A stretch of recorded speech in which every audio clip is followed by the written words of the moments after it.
So Jesus said we wouldn't know the day or the hour. We're just told the day's right there. We are told exactly the timeline right there. So if you're alive during the tribulation, there is no imminency whatsoever. When you see the abomination of desolation, the entire world is going to see it all at the same time. According to Revelation 11, they're going to see the two witnesses get killed. They're going to see everything the Antichrist is doing. If you see it, you could literally take your calendar out and say, Jesus is coming right here. Welcome to the Tipping Point Show. I'm Jimmy Evans. On today's program, I'm talking about two raptures. Are there two raptures? There's a lot of confusion about, is the rapture before the tribulation? Is it after the tribulation? Are there two raptures? I'll be talking about that. I'm also going to be talking about a news article right now about Iran and Israel, the bombings that have been happening. The Islamic Jihad, Palestinian Islamic Jihad has been bombing Israel. Almost 1,000 rockets have been fired. Probably by now there's been over 1,000. This is a great escalation now in the battle, really the war between Israel and Iran's proxies. I'm going to be talking about my opinion about what's going to be happening. That's the subscriber portion. The teaching is going out to everyone, including YouTube, but the subscriber portion of the program today, I'm talking about that. I'm also answering questions from our subscribers. These are some of the questions I'll be answering. The first is, why do some people get to make mistakes all their lives, be the worst person for decades, and then find their way to Christ? And some people die when they're still young and dumb and haven't really had a chance to figure that out. Does God already know their future, that they would never turn around, and so he lets them pass away early into damnation? Here's another question. What happens if you're pregnant during the rapture? Another question. Why does God bind Satan for 1,000 years instead of just throwing him into the lake of fire with the false prophet and the Antichrist? Those are good questions. I'll be answering those questions today. Again, this is the subscriber portion. When I talk about the news articles, when I answer questions from subscribers. If you're watching on YouTube, I want you to become a subscriber for $7 a month, $77 a year. You don't just get the full program here. You get Dr. Mark Hitchcock's podcast tomorrow. Wonderful podcast, Marking the Times. All of our articles, Q&A that goes on all week long in the news articles and things like that. So I want you to become a subscriber of endtimes.com. So the question today, this is actually a question from Becky. And I read her question, and what I wanted to do was just to unpack this fully and not answer it quickly. But here's Becky's question. Is Matthew 24 written in chronological order of events? The tribulation is mentioned prior to the verses that speak to the rapture. Reading it chronologically, it would make a good argument for a post-tribulation rapture. And Becky, I'm so glad that you asked that question, because this is something I needed to patiently talk about for a long time, and that's why I'm so glad you asked that question so I can talk about this today. A lot of people get very confused related to Matthew 24. Matthew 24 should help people, but really it confuses people. It confused me too for years, because it does talk very specifically about a post-tribulation rapture, a very graphic description of a post-tribulation rapture. Okay, so Becky's question begins with, is Matthew 24 written in chronological order? The first part of it is, the second part of it is not. Okay, so let me answer it this way. So let's go to the first part of Matthew chapter 24, and Jesus is being asked, what's going to happen at the end times? And he answers chronologically, okay, to a certain point. This is Matthew 24. Jesus went out and departed from the temple, and his disciples came to him to show him the buildings of the temple. And Jesus said, do you not see all these things? Assuredly I say, yet not one stone will be left here upon another that shall not be thrown down. Now as he sat on the Mount of Olives, the disciples came to him privately, saying, tell us, when will these things be, and what will be the sign of your coming and of the end of the age? And Jesus answered and said to them, take heed that no one deceives you, for many will come in my name, saying, I am the Christ, and will deceive many. And you will hear wars and rumors of wars. See that you are not troubled, for all these things must come to pass, but the end is not yet.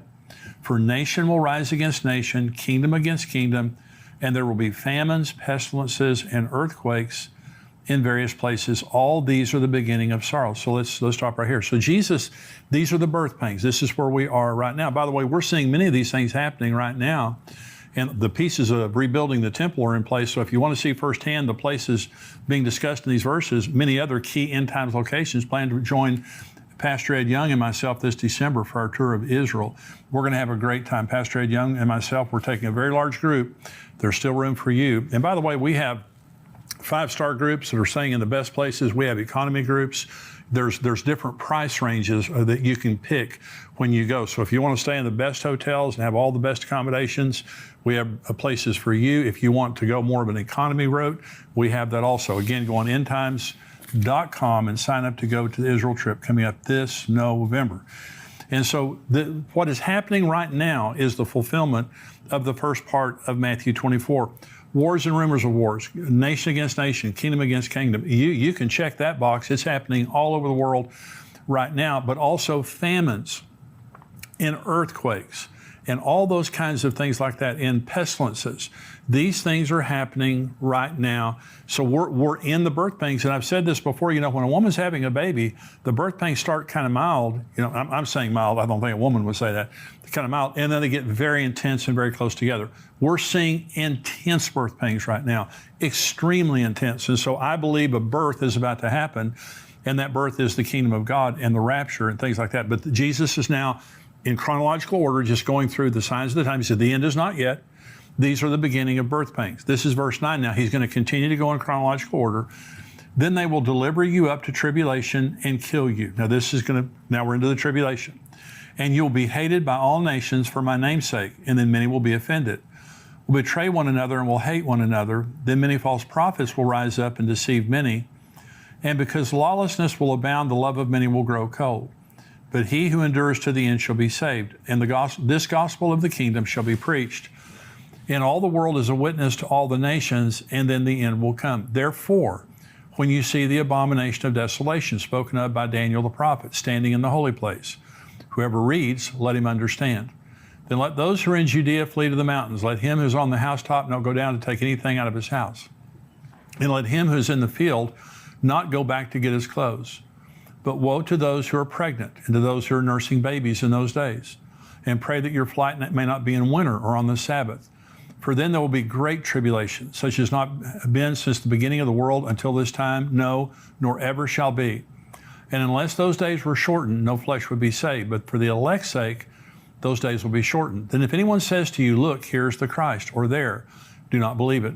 For false Christ and false prophets will rise up and show great signs and wonders to deceive, if possible, even the elect. See, I have told you beforehand. Therefore, if they say to you, look, he is in the desert, do not go out. Or look, he is in the inner rooms, do not believe it. For as the lightning comes from the east and flashes to the west, so also will be the coming of the Son of Man. For wherever the carcass is, there the eagles will be gathered together. And this is where he talks about the rapture. Immediately after the tribulation of those days, the sun will be darkened, the moon will not give its light, the stars will fall from heaven, and the powers of the heaven will be shaken. Then the sign of the Son of Man will appear in heaven. Then all the tribes of the earth will mourn, and they will see the Son of Man coming on the clouds of heaven with power and great glory. And he will send his angels with a great sound of a trumpet, and they will gather together his elect from the four winds, from one end of heaven to the other. Okay, so let's stop right here. Now, this is all chronological, and he goes right to the end of the tribulation. And Jesus says, graphically, immediately after the tribulation of those days. And he says, the sun will be darkened, the moon will not give its light, the stars of the heaven will not shine, and the powers of the heavens will be shaken. So he's describing a very, very terrible time. And he says, unless those days have been shortened, no flesh would have survived. So let me first of all begin, because in the last program, I was talking about the case for a pre-tribulation rapture, okay, which I hope I made clearly. There is a post-tribulation rapture. Jesus says immediately after the tribulation of those days. There's no doubt about the fact that he's talking about at the end of the tribulation, there's going to be a gathering of the living and the dead people who accepted Christ after the first rapture and during the tribulation. So after these verses, okay, after verse 31, Jesus changes timelines here, okay? He's not on the same timeline. Jesus is now talking about preparing for a pre-tribulation rapture, and I'll prove this to you. Now, this is verse 32. Learn this parable from the fig tree. Now, he's changing. This is different. He's no longer talking about the tribulation. Learn this parable from the fig tree. When its branch has already become tender and puts forth leaves, you know that summer is near. So you also, when you see all these things, know that it is near at the doors. Assuredly, I say to you, this generation will by no means pass away till all these things take place. Heaven and earth will pass away, but my words will by no means pass away. But of that day and hour, no one knows, not even the angels of heaven, but my Father only. But as the days of Noah were, now listen to this, because this is very different from the end of the tribulation. As the days of Noah were, so also will be the coming of the Son of Man. For as in the days before the flood, they were eating and drinking, marrying and giving in marriage until the day that Noah entered the ark, and did not know until the flood came and took them all away. So also will the coming of the Son of Man be. 2 men will be in the field, one will be taken, the other left. 2 women will be grinding at the mill, one will be taken, the other left. Watch therefore, for you do not know what hour your Lord is coming. So now, this is completely different from the text before that. The text before that, Jesus is saying, unless those days have been cut short, no flesh will survive.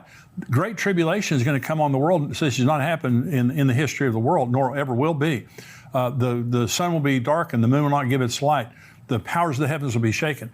Jesus graphically describes in the first part of Matthew 24 the worst time in the history of the world. Then he starts talking about, look at the signs of the times and be ready when I come, because my coming will be like in the days of Noah. They were buying, selling, marrying, giving in marriage, business as usual. There is no business as usual at the end of the tribulation. Okay, there's a stark contrast. Listen to this verse. This is where Jesus talked about the tribulation. Immediately after the tribulation of those days, the sun will be darkened, the moon will not give its light, the stars will fall from heaven, and the powers of the heaven will shake it. Listen to these words now. As the days of Noah were, so also will the coming of the Son of Man be. For as in the days of Noah, or as in the days before the flood, they were eating, drinking, marrying, giving in marriage until the day Noah entered the ark. They did not know until the flood came and took them all away. So also will be the coming of the Son of Man. One of the most important doctrines concerning the rapture is imminency. Now, Jesus is going to come. I believe that some year Jesus is going to come during the Feast of Trumpets. I've talked about that before on the program, which happens in the fall of the year. Next year, it will be during our conference that the Feast of Trumpets happens. But it could happen anytime. Jesus can come anytime he wants to. But imminency is a very important doctrine. But you have to understand that when the abomination of desolation takes place, Jesus said, because some people would say there is no pre-tribulation rapture. The rapture happens at the end of the tribulation. You can actually count. Jesus said you won't know the day or the hour. You can actually count the days from the abomination of desolation until the second coming of Jesus. Let me show you in Scripture. Daniel 9:27 says this. This is Gabriel talking to Daniel.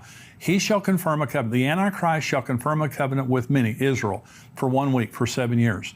But in the middle of the week, he shall bring an end to sacrifice and offering, and on the wing of abomination shall be one who makes desolate, even until the consummation which is determined is poured out on the desolate. Okay, there's going to be a 7-year covenant. The Antichrist is going to show up.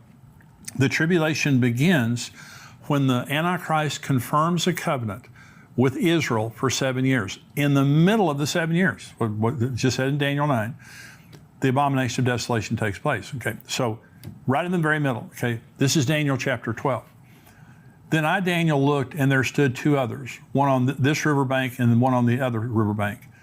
And one said to the other man clothed in linen, who was above the waters of the river, how long shall the fulfillment of these wonders be?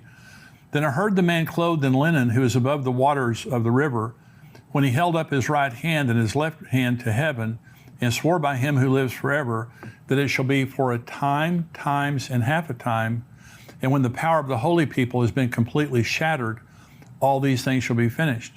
Although I heard, I did not understand. Then I said, my Lord, what shall be the end of these things? And he said, go your way, Daniel, for the words are closed up and sealed till the time of the end. Many shall be purified, made white, and refined.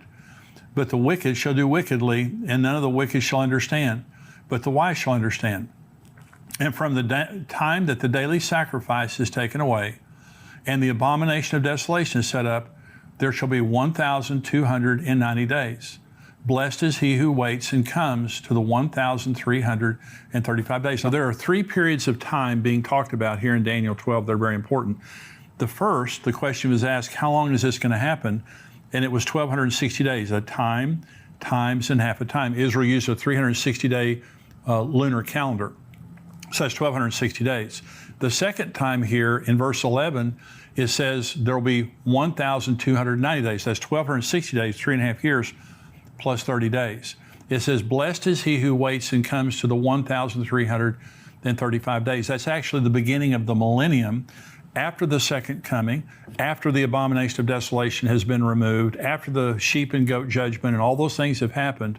There's the inauguration of Jesus as king, and the millennial kingdom begins. That's the reason that there's a time difference. But here's what I'm trying to say. So Jesus said we wouldn't know the day or the hour. We're just told the day's right there. We are told exactly the timeline right there. So if you're alive during the tribulation, there is no imminency whatsoever. When you see the abomination of desolation, the entire world is going to see it all at the same time. According to Revelation 11, they're going to see the two witnesses get killed. They're going to see everything the Antichrist is doing. If you see it, you could literally take your calendar out and say, Jesus is coming right here. And so there's no imminency. So I'm saying, when you look at Matthew 24, and Becky was saying, it seems to me like, Matthew 24 is a good proof of a post-tribulation rapture. It sure is.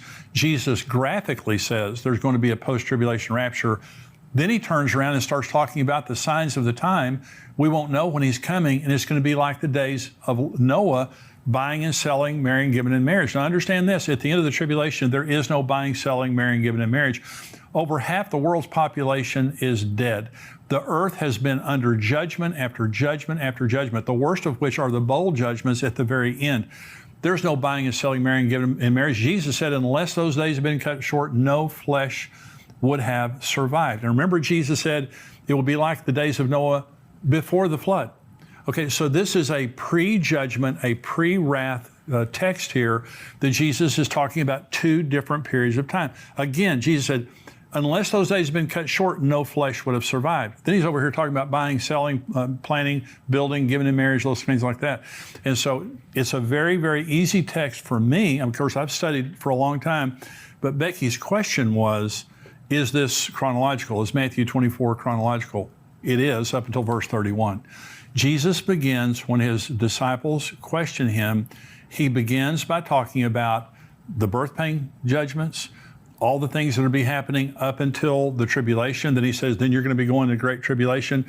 He talks about the abomination of desolation. He talks about the second coming, when every eye will see him. The rapture, the pre-tribulation rapture, is a private event that takes place in the sky between Jesus and the believers. The earth doesn't know anything other than a lot of believers have disappeared. The second coming, every eye will see him. His feet come down, touch the Mount of Olives. There's going to be, again, a great rapture of the saints, the living and dead saints. People have been saved during the tribulation. So when you read the full text of Matthew 24, you see a chronological account that Jesus gives from verse 1 all the way down until verse 31. Then he changes and said, look at the signs of the times. Look at the fig tree. All these things happening. It's going to be like the days of Noah. So I believe that there's going to be, at any time now, because again, imminency. Right now, we don't know. Even if Jesus comes during Rosh Hashanah is a 2-day feast. You still don't know the day or the hour. Even if you knew, and by the way, Rosh Hashanah is known as the day that no one knows by the Jews. That's one of the ways that they talk about the Feast of Trumpets. And so I believe some year Jesus is going to come during the Feast of Trumpets, but he could come anytime he wants to. Okay, I could be wrong about that. And so, and by the way, the fulfillment of the Feast of Trumpets could be the Matthew 24 rapture at the end of the tribulation, because Jesus said he's going to come with a trumpet then too. I believe in imminency, and I believe that we need to look at Scripture very carefully. So Matthew 24 is chronological up to verse 31, then it's not. Jesus goes back to before the rapture of the church, a pre-tribulation rapture that he graphically describes there. And so that's what I believe. There are two raptures, one before. So if you're confused and you think you have to choose either a pre-tribulation rapture or a post-tribulation rapture, you don't have to choose. There's two of them. Why is there two? Because there's two groups going. There's the church today. I'm a part of the church. If you're a believer in Christ, you're a part of the church. Okay. When the rapture comes, we're all going to be gone from here. But then after the tribulation begins, Revelation 7 talks about a massive revival that takes place during the tribulation. There'll be many people martyred and many people that die of the judgments that happen during the tribulation. But the good news is they're saved. Some people will actually survive on the earth, the tribulation. One way or the other, at the end, they're going to be gathered up just like we were. They'll be a part of the church. They'll rule and reign with Jesus for 1,000 years. And so that's what I believe. I believe that Matthew 24 is another text that very graphically describes a pre-tribulation and a post-tribulation rapture. I want you to be a part of the first group. And I want to remind you, we have the book. My daughter and I wrote a book called Where Are the Missing People? It's a book to leave behind. It's that you put it on your coffee table or on your nightstand in your car, your apartment, your dorm room, your office, wherever. It's something that you just put there because when the rapture happens, the number one question everyone is going to be asking is, where are the missing people? Where are these missing people? And they'll pick this book up, it'll lead them to the Lord. It'll also tell them what's about to happen in the world and how to deal with it, to know what's happening during the tribulation. So that little book there, you can get it on xlmarriage.com. You can get it on missingpeoplebook.com. And if you're buying more than one, we have great discounts there. You can also buy it on amazon.com. But we wrote that specifically for all of us who are expecting the rapture to happen. Just have that laying there for people to be able to read. Because people are going to be going through your stuff. I don't know if you thought about that, but people are going to be going through your stuff after the rapture. Let them see that book and get that book and lead them to Christ. Become a subscriber. $7 a month, $77 a year. We would love to have you become a subscriber, and you get everything that we have, $7 a month. Lunch at McDonald's. Become a subscriber. You're going to be greatly comforted and educated by the content we have.